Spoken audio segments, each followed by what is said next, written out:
আসসালামু আলাইকুম রহমতুল্লাহি ওয়া বারাকাতুহু। কিভাবে আপনি বস্তার মাধ্যমে মাটি আলু চাষ করবেন এবং কিভাবে মাটি তৈরি করবেন, পুরো ভিডিওটি না টেনে দেখতে থাকুন।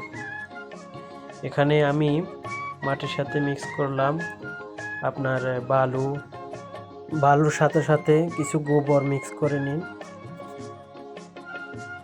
এখানে আমি 2 ধরনের গোবর মিক্স করছি।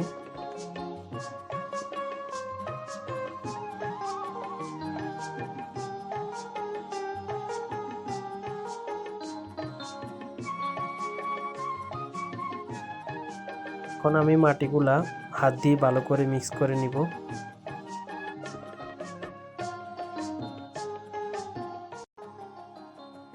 যেন পুরো মাটি সার আপনার গোবর সব কিছু মিক্স হয়ে যায়।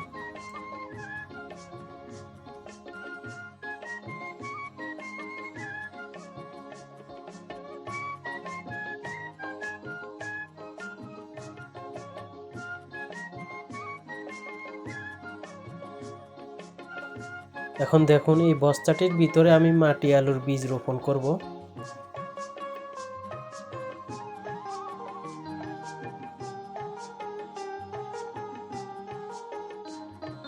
অল্প অল্প করে দিতে হবে, কারণ আমি বস্তার ভিতরে যেন খালি না থাকে, এই জন্য হাত দিয়ে অল্প অল্প করে দিয়ে আবার হাত দিয়ে ভালো করে, যেন কোনো জায়গা না থাকে ভালো করে। আপনারা চাইলে যে কোনো জায়গায় মাটি আলুটি চাষ করতে পারেন। আমি বাংলাদেশ থেকে মাটি আলুর বীজ নিয়ে আসছি। এখন সৌদি আরবে আমি আমার বাসার পাশে সামান্য একটু খালি জায়গা, আমি সেখানে মাটি আলুটি রোপণ করতেছি।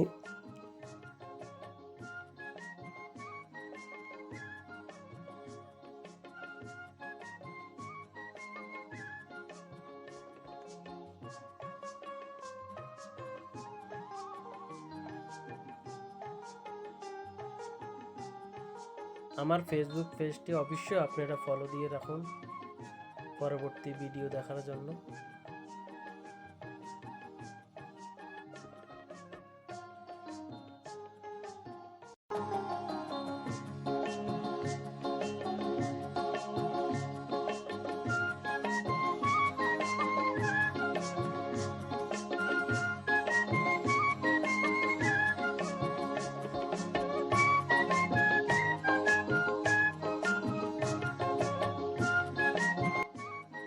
এই সেই মাটি আলুর বীজ। এখন বস্তার মাধ্যমে আমি বীজটি রোপণ করব। 3টি মাটি আলুর বীজ আছে, আমি 3টি একই বস্তায় রোপণ করব ইনশাআল্লাহ।